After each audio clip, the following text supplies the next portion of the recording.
हरे Krishna. R S 12 में आप सभी लोगों का स्वागत है। आपका दिन शुभ हो। आज दिनांक है 17 दिसंबर, दिन है बुधवार और आज है पौष मास की कृष्ण पक्ष की त्रयोदशी तिथि। और हर महीने की त्रयोदशी तिथि को भगवान शिव को समर्पित प्रदोष व्रत रखा जाता है। त्रयोदशी तिथि आज पूरा दिन रहने के बाद देर रात या कहें तो अगले दिन सुबह 2:32 पर समाप्त होगी। बुधवार को त्रयोदशी तिथि पूरे दिन रहने वाली है और आज ब्रह्म मुहूर्त सुबह 5:30 बजे से 6:18 तक रहेगा। सूर्योदय होगा सुबह 7:05 पर और सूर्यास्त होगा शाम 5:40 पर और राहु काल दोपहर 12 बजे से 1:30 बजे तक रहेगा।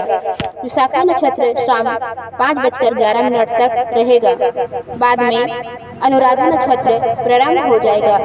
शुक्र योग दोपहर 2:17 तक रहेगा और इस बार गुरुवार को तड़के 2:32 पर भद्रा काल भी लग रहा है, जिसका समापन गुरुवार को दोपहर 3:47 पर होगा।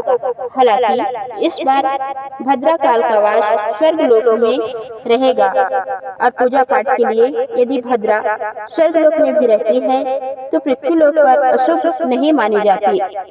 जब मृत्यु लोक भद्रा का वास होता है तभी सभी शुभ कार्यों के लिए ये सब अशुभ होता है। अब आप सभी सुनेंगे पौष मास की कथा अध्याय 13। पौष मास का पावन समय अपने चरम की ओर बढ़ रहा था। शीत ऋतु की ठंडी हवाओं के बीच भी वातावरण में एक अद्भुत आध्यात्मिक ऊष्मा व्याप्त थी। नदियों के तटों पर स्नान करते श्रद्धालु, मंदिरों में गूंजते हरि नाम के स्वर और घर घर में जलते दीप सब मिलकर ऐसा प्रतीत करा रहे थे मानो स्वयं देवता धरती पर विचरण कर रहे हो। इसी पवित्र वातावरण में अध्याय 13 की कथा आगे बढ़ती है, जहाँ मानव जीवन का अंतिम लक्ष्य मोक्ष स्पष्ट रूप से प्रकट होता है। धर्मदत्त, जिसने जीवन में अनेक उतार चढ़ाव देखे थे, अब पूर्णतः वैराग्य की ओर अग्रसर हो चुका था। उसके मन में अब न तो धन का मोह था और न ही मान सम्मान की लालसा। पौष मास की एक प्रभात बेला में वह गंगा तट पर बैठा ध्यान कर रहा था। शीतल जल की धारा और उगते सूर्य की लालिमा उसके मन को भीतर तक शुद्ध कर रही थी। ध्यान के दौरान उसे अपने जीवन के सभी कर्म चलचित्र की भांति दिखाई देने लगे। कहाँ उसने पुण्य किया और कहाँ अज्ञानवश पाप। उसके हृदय से एक गहरी आह निकली।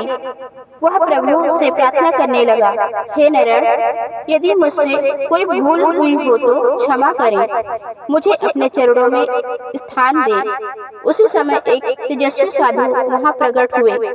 उनके मुख पर अपूर्व शांति और नेत्रों में करुणा का सागर था।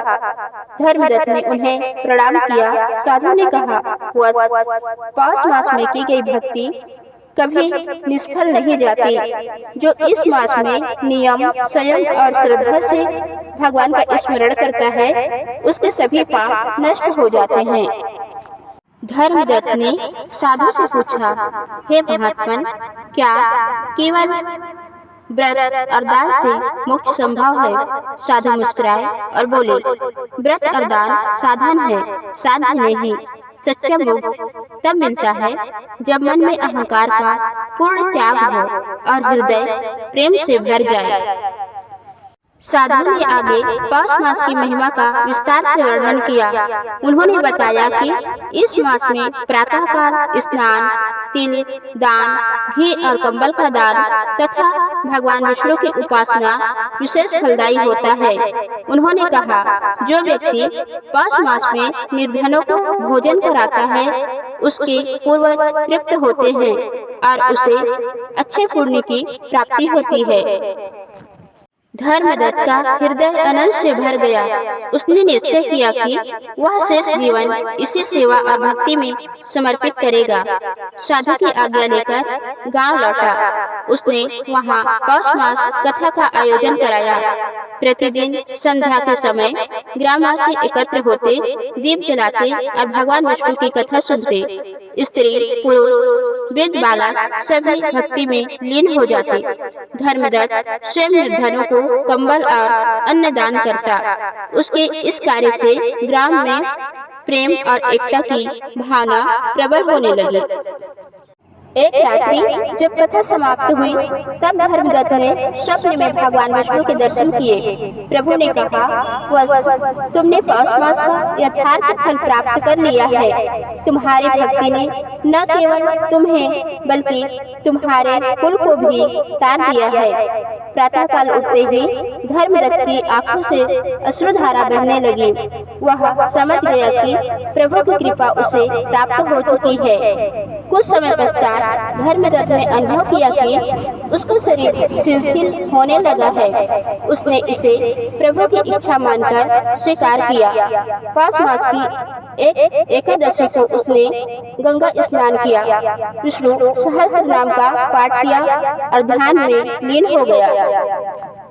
उसके मुख पर शांति थी और हृदय में केवल हरि नाम।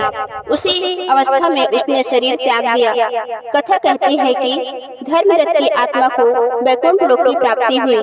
देवदूत उसे दिव्य विमान में ले गए। उसके सभी जन्म जन्मांतर के कर्म नष्ट हो गए और वह प्रभु के चरणों में लीन हो गया। पौष मास कथा का यह अध्याय हमें सिखाता है कि भक्ति, सेवा और विनम्रता से ही जीवन सार्थक होता है। सच्चा वैराग्य संसार से भागने में नहीं, बल्कि संसार में रहते हुए स्मरण करने में है। जो व्यक्ति पौष मास में नियम पूर्वक व्रत, दान और भगवान का स्मरण करता है, उसके जीवन में शांति, समृद्धि और अंततः मोक्ष की प्राप्ति होती है। इसी के साथ पौष मास कथा अध्याय 13 पूर्ण होता है, जो हमें धर्म, भक्ति और मोक्ष के पथ पर अग्रसर होने की प्रेरणा देता है। तो दोस्तों, ये थी आज की वीडियो। उम्मीद है आप लोगों को पसंद आई होगी। अगर वीडियो अच्छा लगे तो वीडियो को लाइक और चैनल को सब्सक्राइब करना ना भूलें। धन्यवाद।